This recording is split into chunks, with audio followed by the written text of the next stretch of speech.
அன்பர்களே, ஆண்டவராகிய இயேசு கிறிஸ்துவின் நாமத்தில் உங்களுக்கு மனம் நிறைந்த வாழ்த்துக்களை தெரிவித்துக் கொண்டு சத்திய வசனம் திருமறை பாட நிகழ்ச்சிக்கு உங்களை அன்போடு அழைக்கிறோம். சத்திய வசனம், இது தேவனின் வசனம். நாம் சோர்ந்து போகையில் கரம் கொடுக்கும் நம் தேவனின் வசனம், நம் தேவனின் வசனம். ஆதியாகமம் 15ஆம் அதிகாரம் 2. அதற்கு ஆபிராம், கர்த்தராகிய ஆண்டவரே, அடியேனுக்கு என்ன தருவீர்? நான் பிள்ளை இல்லாமல் இருக்கிறேனே. தமஸ்கு ஊரானாகிய இந்த எலியேசர் என் வீட்டு விசாரணை கர்த்தனாய் இருக்கிறானே என்றான். கர்த்தருக்குள் பிரியமானவர்களே, ஆண்டவராகிய இயேசு கிறிஸ்துவனுடைய புண்ணிய நாமத்தினாலே உங்களை நான் வாழ்த்தி வரவேற்கின்றேன். சத்தியவசன நிகழ்ச்சியை காண்கின்ற கேட்கின்ற உங்கள் ஒவ்வொருவரையும் ஆண்டவர் ஆசீர்வதிப்பாராக.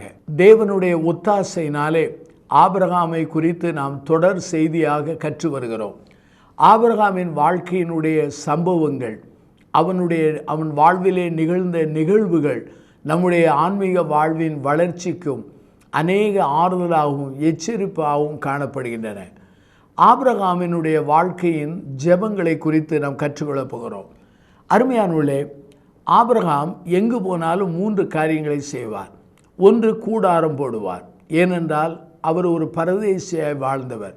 பரதேசி என்றால் அவர் இந்த உலகத்திலே ஒரு டிராவலர், அதாவது ஒரு பயணி போல ஒவ்வொரு இடமாக போய்கொண்டிருந்தார். 2வதாக, ஆபிரகாம் எங்கு போனாலும் ஊற்றுகளை தோண்டுவான். ஊற்றுகள் எதற்காக? தனக்காக, தன் குடும்பத்திற்காக, தன்னோடு இருக்கிற வேலைக்காரர்கள் வேலைக்காரிகள், தன்னுடைய ஆட்டு மந்தைகள் கோழிகை கழுதைகளுடைய அந்த தாகம் தீர்ப்பதற்காக அந்த ஊற்றுகளை தோண்டுவான்.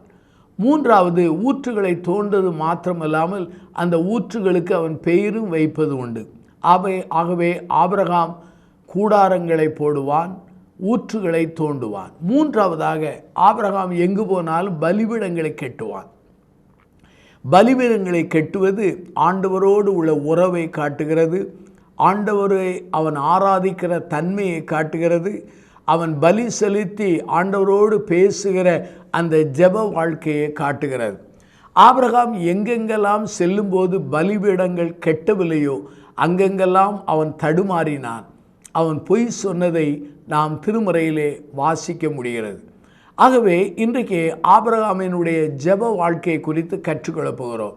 ஜெபம் என்பது ஒரு மந்திரம் அல்ல, தந்திரம் அல்ல. ஜெபம் என்பது நம்மை படைத்த ஆண்டவரோடு பேசுவதாகும். ஒரு தகப்பனோடு நாம் பேசுவது போல, நம் தாயோடு பேசுவது போல, நம்முடைய சிநேகிதரோடு பேசுவது போல நம் ஆண்டவரோடு பேசுவது பேர்தான் ஜெபமாகும். ஜெபம் என்பது நம்முடைய சுவாசிக்கிற காற்றுக்கு ஒப்பிடலாம். ஏனென்றால் சுவாசத்தை நாம் உயிர் உள்ள வரையிலும் இடைவிடாமல் செய்வது உண்டு. அதே போல் ஜெபத்தையும் இடைவிடாமல் செய்ய வேண்டும் என்று வேதவசனம் சொல்கிறது. ஆகவே ஜெபம் மிக முக்கியமாகும். ஜெபிக்காமல் ஒரு மனிதனால் ஆன்மீகத்திலே வளர முடியாது. ஜெபிக்காமல் ஒரு மனிதனாலே வெற்றி உள்ள வாழ்க்கையை வாழ முடியாது. ஜெபிக்கிற மனிதன்தான் அநேகருக்கு ஆசீர்வாதமாய் காணப்படுவார். சங்கீதம் 65ஆம் சங்கீதம் 2வது வாக்கியம் சொல்கிறது, ஜெபத்தை கேட்கிறவரே, மாம்சமான யாவரும் உம்மிடத்தில் வருவார்கள் என்று சொல்லி சங்கீதக்காரன் ஆண்டவருக்கு ஒரு அருமையாய் பேரிடுகிறார். அருமையானுள்ளே, ஆபிரகாம் பண்ணின ஜெபங்கள், சில காரியங்கள் திருமறையிலே பதிவு செய்யப்பட்டிருக்கிறது. அவைகளை நான் சொல்ல விரும்புகிறேன். முதலாவதாக, ஆதியாகமம் 15ஆம் அதிகாரம் 2 ஆபிரகாம் தன்னுடைய தேவைக்காக ஜெபித்தார். ஆதியாகமம் 15:2 வாசித்து பாருங்கள். அதற்கு ஆபிரகாம், நான் பிள்ளை இல்லாமல் இருக்கிறேன் என்று சொல்கிறார்.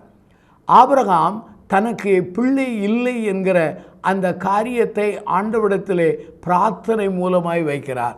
தன்னுடைய தேவைக்காக, தன்னுடைய குடும்ப தேவைக்காக அவன் ஜெபிக்கிற ஒன்றாக காணப்படுகிறது.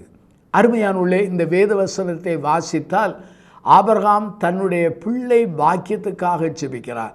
என் வீட்டில் பிறந்த பிள்ளையே என் வீட்டிலே சுதந்திரவாளியாய் விசாரணை கர்த்தனாய் இருக்கிறானே என்று ஆண்டவரிடத்திலே அங்கலாய்த்து அவன் பகிர்ந்து கொள்கிறான். அப்பொழுதுதான் ஆண்டவர் அவனுக்கு சொன்ன ஒரு வார்த்தை என்ன? அவனுக்கு ஈசாக்கை தருவேன் என்று சொல்கிறார். வானத்தை அண்ணாந்து பார், நட்சத்திரங்களை எண்ணக்கூடுமானால் எண்ணிப்பார், இவ்விதமாய் உன் சந்ததி பெருகும் என்று சொன்னார். ஆபிரகாம் விசுவாசித்தான், அது அவனுக்கு நீதியாக எண்ணப்பட்டது. இன்னொரு இடத்திலே ஆபிரகாம் சொல்கிறார், கடற்கரை மணலை போல உன் ஜனங்களை பெருக பண்ணுவேன் என்று சொன்னார். ஒரு அருமையான ஒரு பக்தன் எழும்பு சொல்கிறார், நட்சத்திரம் போல இருக்கிறது ஆவிக்குரிய பிள்ளைகளாகவும், ஒருவேளை கடற்கரை மணலை போல இருக்கிறது பூமியிலே அவனுடைய சந்ததியின் பெருக்கத்தை சொல்லலாம் என்று எழுதுகிறார். இது அவருடைய கருத்தாக காணப்படுகிறது. அருமையானவர்களே, இந்த இடத்திலே ஆபிரகாம் தன்னுடைய பிள்ளை பாக்கியத்துக்காக ஜெபித்தார். அவன் பண்ணின ஜெபத்தை ஆண்டவர் கேட்டு அவனுக்கு பிள்ளை பாக்கியம் தருவேன் என்று வாக்கு கொடுத்தார். அது மாத்திரமல்லாமல் ஆதியாகமம் 15ஆம் அதிகாரத்திலே அவன் சந்ததி பெருகுவார்கள், அந்நிய நாட்டிலே 400 ஆண்டுகள் துன்பப்படுவார்கள், அவர்கள் மிகுந்த பொருட்களோடு வருவார்கள் என்று அந்த சந்ததி மூலமாய் தாம் செய்ய போகிற திட்டத்தை வெளிப்படுத்துகிறார். அருமையானவர்களே, சரீர தேவைகளுக்காக ஜெபிப்பது பாவம் என்று சொல்வார்கள், சிலர் சுயநலம் என்று சொல்வார்கள். அதை நான் ஏற்றுக்கொள்வதில்லை.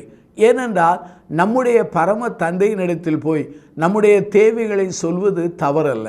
நம்முடைய ஆண்டவர் பரம தந்தையாக தெய்வமாக காணப்படுகிறார். நம்முடைய ஆண்டவர் கற்பித்த பரமண்டருக்கிற ஜெபத்திலும் இவ்வாறு காணப்படுகிறது.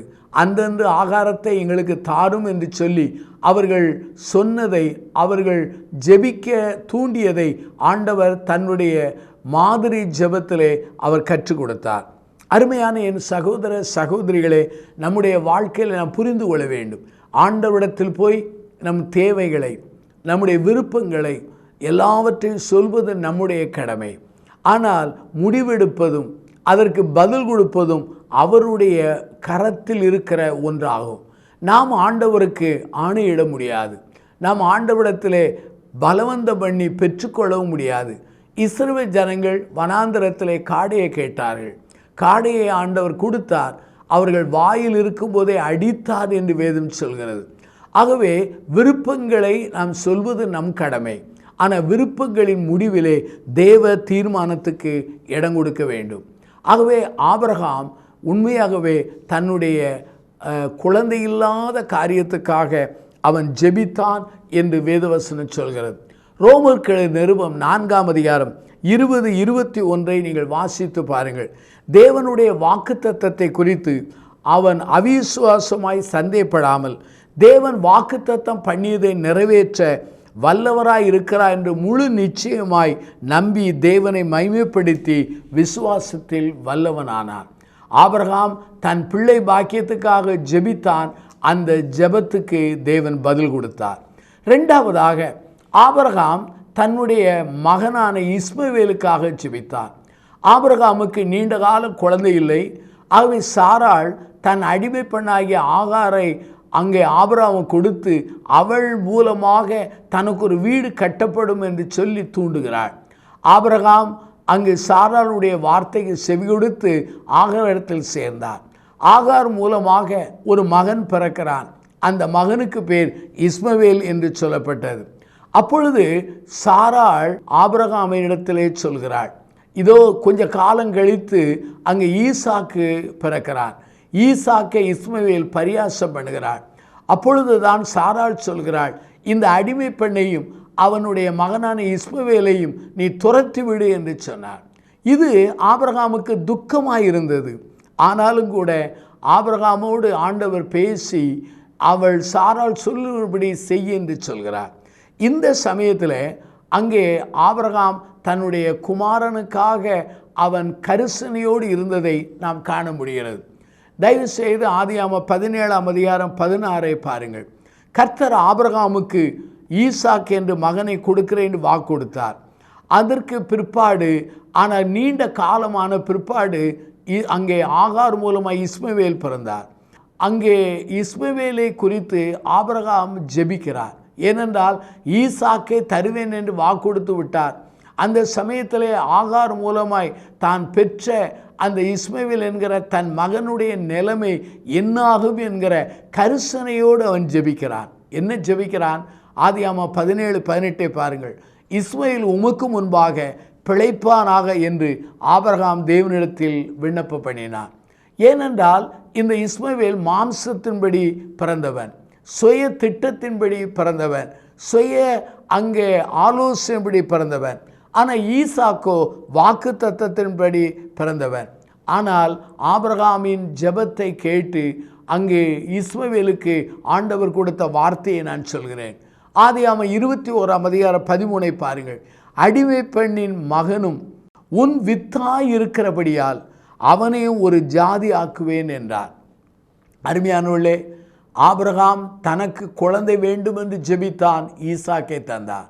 ஆபிரகாம் தன்னுடைய அடிமை பெண்ணாகிய ஆகார் மூலமாய் பெற்றெடுத்த அந்த இஸ்மவேலை துரத்திவிட வேண்டும் என்றும், ஒருவேளை அவனுக்காக பிரார்த்தனை செய்த அந்த இக்கட்டான சூழ்நிலையிலும் கூட ஆண்டவர் பிரார்த்தனையை கேட்டு ஆபிரகாமுக்கு வாக்கு கொடுக்கிறார். உன்னுடைய இஸ்மவேல் உன் வித்தாய் இருப்பதினாலே பெரிய ஜாதி ஆக்குவே என்றார். உண்மையாகவே இஸ்மவேல் மூலமாய் அங்கே பெரிய ஜாதி ஆக்கினார். அது மூலமாய் அரேபியர்கள் பெருகினார்கள் என்று வரலாறு சொல்கிறது. ஆகவே ஆபிரகாம் எந்தெந்த இடத்திலெல்லாம் ஜெபிக்கிறானோ அந்தந்த இடத்திலெல்லாம் ஆபிரகாமின் ஜெபங்களுக்கு பதில் வருவதை காண முடிகிறது. அருமையானவர்களே, நம்முடைய வாழ்க்கையிலே நம்முடைய குடும்பத்தில் உள்ள ஒவ்வொருவருக்காக நாம் ஜெபிக்க வேண்டும். ஒருவேளை நம்மை விட்டு பிரிந்தவர்கள், நம்மை விட்டு தூரம் போனவர்கள், நமக்கு விரோதமாய் கசந்து பேசுகிறவர்கள், நமக்கு விரோதமாய் சதி பண்ணுகிற மக்கள் எல்லாருக்காகவும் நாம் ஜெபிக்க அழைக்கப்படுகிறோம். மூன்றாவது, ஆபிரகாம் சோதோம் கொமோராவுக்காக ஜெபிக்கிறார். ஆதியாகமம் 18:18 பாருங்கள். ஆண்டவர் சொல்கிறார், ஆபிரகாமுக்கு நான் செய்ய போகிறதை மறைப்பேனோ என்று சொல்கிறார். ஆபிரகாமை ஆண்டவர் தன் சிநேகிதன் என்று வைத்திருந்தார். ஆகவே சோதோம் கொமோராவை அழிக்கப் போகிறார்.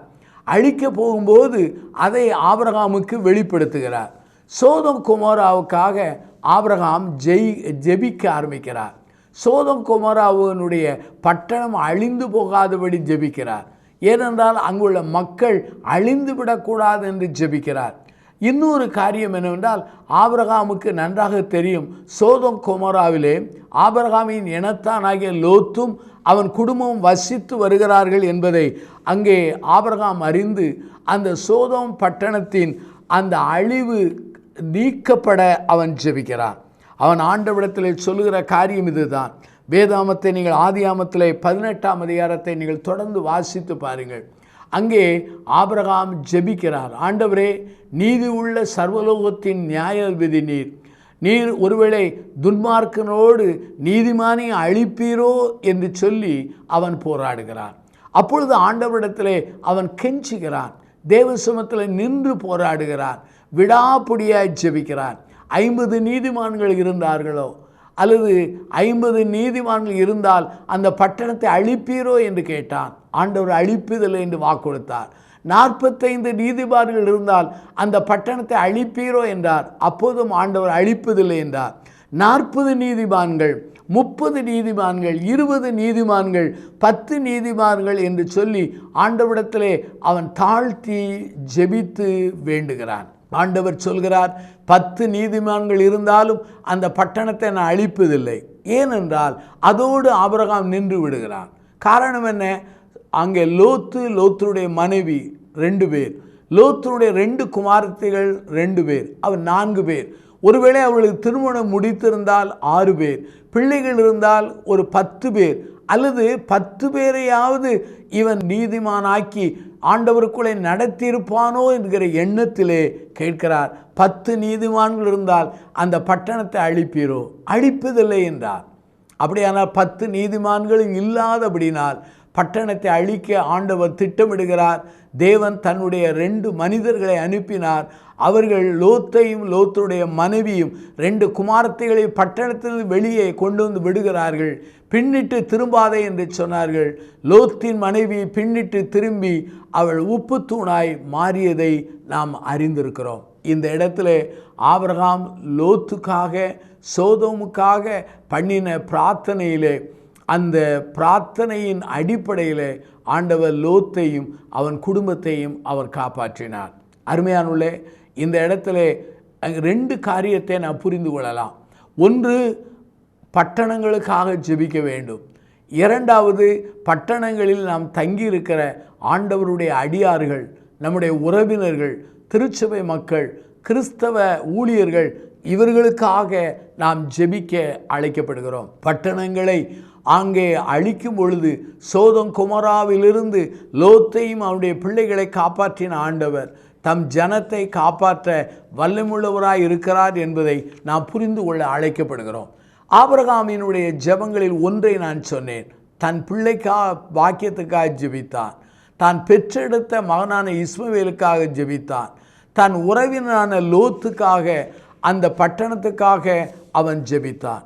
4வதாக இந்த ஆபிரகாம் அபிமெலேக்குக்காக அவன் ஜெபிக்கிறான்.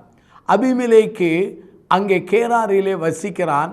கேராரிலே அங்கே ஆபிரகாம் தங்கியிருக்கிறான். அப்போது கேராரிலே போன உடனே ஆபிரகாம் தன்னுடைய மனைவியாகிய சாராளை சகோதரி என்றான். அவளும் இவனை சகோதரி என்றார். ஆகவே அபிமெலேக்கு ராஜா சாராளை தன் அரண்மனைக்கு கொண்டு போய் விடுகிறான். அப்பொழுது தேவன் அவனை சொப்பனத்தில் எச்சரிக்கிறார். அப்பொழுதுதான் சொல்கிறார், அங்கே அந்த ஆபிரகாம் ஒரு தீர்க்கதரிசி, அவன் உனக்காக வேண்டுதல் செய்வான் என்று சொன்னார். ஆதியாகமம் 20:17 பாருங்கள். ஆபிரகாமுடைய மனைவியாக சாராள் நிமித்தம் அபிமெலேக்காரின் வீட்டாரின் கற்பங்களை எல்லாம் அடைத்திருந்தபடினால் ஆபிரகாம் தேவனை நோக்கி வேண்டிக் கொண்டான். அப்பொழுது கர்த்தர் அபிமெலேக்கையும் அவன் மனைவியும் அவன் வேலைக்காரர்களை குணமாக்கி பிள்ளை பெறும்படி அனுக்கிரகம் பண்ணினார். இங்கே ஆபிரகாம் ராஜாவுக்காக, அந்த தேசத்தின் மக்களுக்காக ஜெபித்ததை நாம் அறிந்து கொள்ள முடிகிறது. நாம் எல்லா பக்தியோடும் நல் ஒழுக்கத்தோடும் களங்கமில்லாமல் அமைதியில் உள்ள ஜீவனம் பண்ணுகிறதற்காக, ராஜாவுக்காகவும் அதிகாரத்தில் உள்ள யாவருக்காகவும் அப்படியே செய்ய வேண்டும் என்று அங்கே 1 தீமோத்தேயுவின் புஸ்தகம் 2ஆம் அதிகாரம் 1-2 இதை வாசிக்க முடிகிறது. அருமையான என் சகோதர சகோதரிகளே, ஆபிரகாம் ராஜாவுக்காக ஜெபித்தான், ராஜாவின் வீட்டாருக்காக ஜெபித்தான், அந்த ராஜ்யத்தில் உள்ள மக்களுக்காக ஜெபித்தான். ஜெபித்த போது ஆண்டவர் அவர்களை குணமாக்கி விடுவித்ததை இந்த திருமறையிலே பார்க்க முடிகிறது. ஆகவே ஆபிரகாம் பண்ணின ஜெபம், குழந்தையில்லை என்று ஜெபித்தான், தான் பெற்றெடுத்த மகனுக்காக ஜெபித்தான், தன்னுடைய இனத்தான் ஆகிய லோத்துக்காக சோதம் குமராவுக்காக ஜெபித்தான். 4வதாக அவன் தேசத்துக்காக, ராஜாவுக்காக ஜெபித்தான். அருமையானவர்களே, இந்த செய்தியை கேட்டுக்கொண்டிருக்கிற உங்கள் வாழ்க்கையில் நம்முடைய தேசங்களுக்காக, தேசத்தை ஆளுகிற மக்களுக்காக, தேசத்தின் அதிபதிகளுக்காக, ஆட்சியாளர்களுக்காக நாம் ஜெபிக்க அழைக்கப்படுகிறோம். நாம் யாரு குறித்து பயந்து கொண்டிருக்கிறோமோ அவர்களுக்காக நாம் ஜெபிப்பது நம்மேல் விழுந்த கடமை. நம்முடைய பிரார்த்தனையை கேட்டு ஆண்டவர் குணமாக்கி அநேகருக்கு அனுகிரகம் பண்ண வல்லமுள்ளவராயிருக்கிறார். நாம் கண்களை மூடி பிரார்த்தனை செய்வோமா? ஜீவனுள்ள பிதாவே, இந்த நல்ல நாளுக்காக நாங்கள் நன்றி சொல்கிறோம். ஆண்டவரே, ஆபிரகாமின் ஜெப வாழ்க்கை எங்களை உற்சாகப்படுத்துகிறது. தேவைக்காக ஜெபித்தவன், தன்னுடைய மகனுடைய எதிர்காலத்தை எண்ணி ஜெபித்தவன், அதே சமயத்தில் ஆண்டவரே தன் இனத்தானுடைய பாதுகாப்புக்காக ஜெபித்தவன், தேசத்தின் ராஜாவுக்காகவும் அவனுடைய மக்களுடைய பலவீனங்கள், சுகவீனங்கள், தடைகள் நீங்கும்படி ஜெபித்தவன். அத்தனை ஜெபங்களுக்கு நீ பதில் கொடுத்ததை வேதாமத்திலே நாங்கள் வாசித்து நன்றி சொல்கிறோம். நீர் எங்கள் ஜெபங்களுக்கு பதில் கொடுக்கிறவர். ஆபிரகாமின் ஜெப வாழ்க்கை எங்களுக்கு தாரும். ஆபிரகாமுக்கு எவ்வாறு பதில் கொடுத்தீரோ அதே போல எங்கள் ஜெபங்களுக்கு பதில் தாரும். எல்லாவற்றையும் உம்முடைய திருக்குமாரனாகிய இயேசுவின் நாமத்தில் தாழ்த்தி ஜெபம் செய்கிறோம், ஜீவனுள்ள பிதாவே, ஆமென். இந்த புத்தகம் பற்றிய விபரங்களுக்கு சத்திய வசனம் அலுவலகத்தை தொடர்பு கொள்ளவும்.